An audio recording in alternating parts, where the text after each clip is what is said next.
Hello, my name is Andrea Solomon. I'm an outpatient pharmacist following up with cardiology about discharging patient Robert Roberts, room 501. Robert Roberts is a 57-year-old man who presented to the emergency department on February 7th with chest pain that radiated through the shoulders and jaw that had started 45 minutes before he came into the department.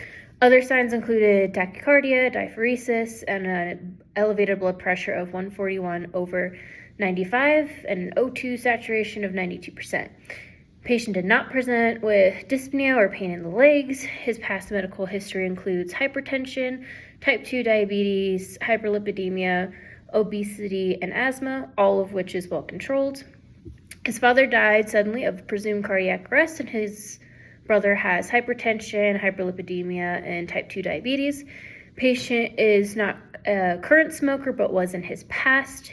He has gained over 70 pounds in the past 7 years and has an unhealthy diet. Metoprolol in the past has caused him to go to severe bradycardia. Upon admission, troponin I was above 100 and creatine kinase MB was 626.6. His 12-lead EKG showed an elevated ST segment in the anterior leads. He was diagnosed with STEMI and received a PCI with a drug-eluting stent in the left anterior descending artery. Following the PCI, patient's troponin and creatine kinase MB levels have gone down.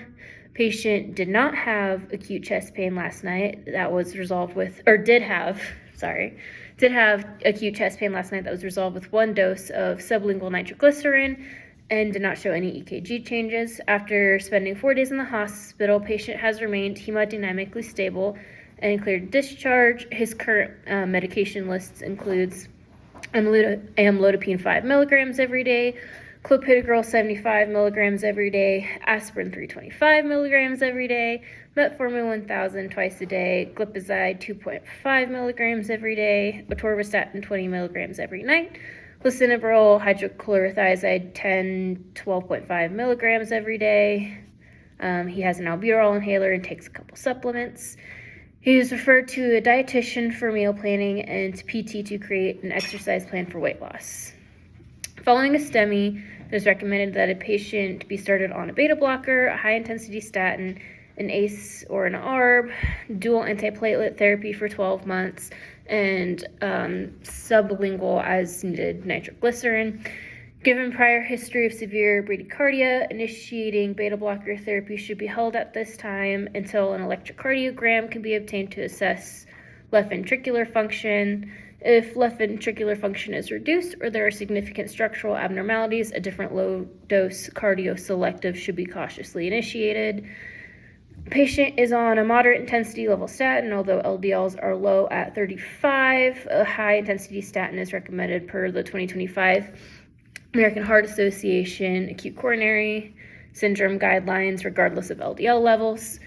Patient is already taking an ACE inhibitor with hydrochlorothiazide for blood pressure.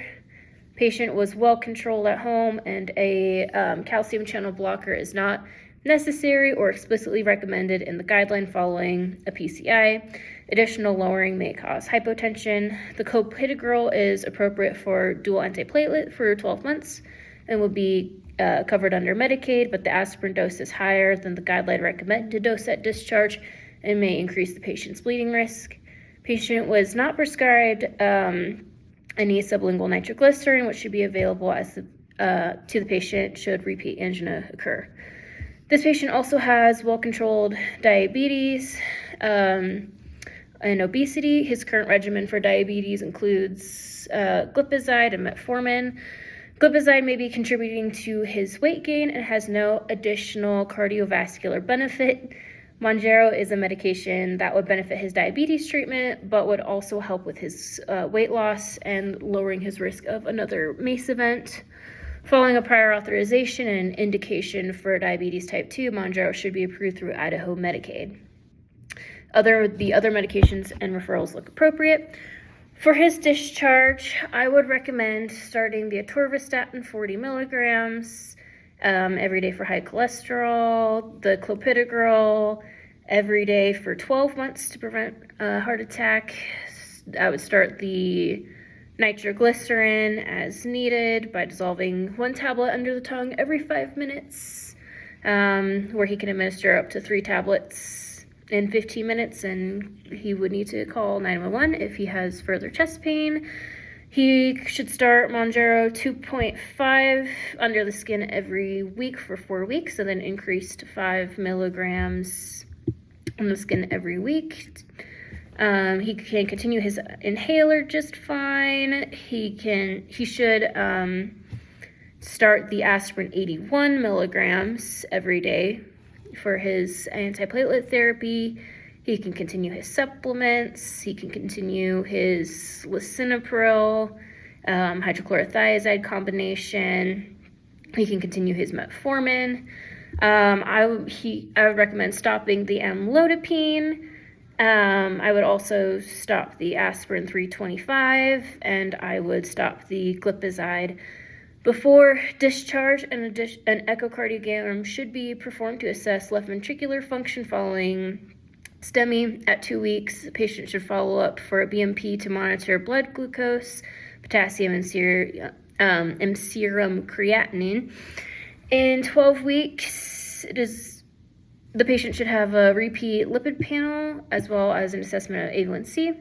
It is also recommended that this patient be referred to an outpatient cardiac rehab program for secondary prevention of a cardiovascular event.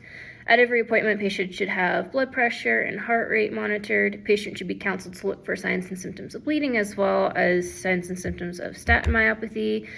They need to continue to monitor blood pressure and blood glucose at home. If you agree with this recommendation, I can submit the orders.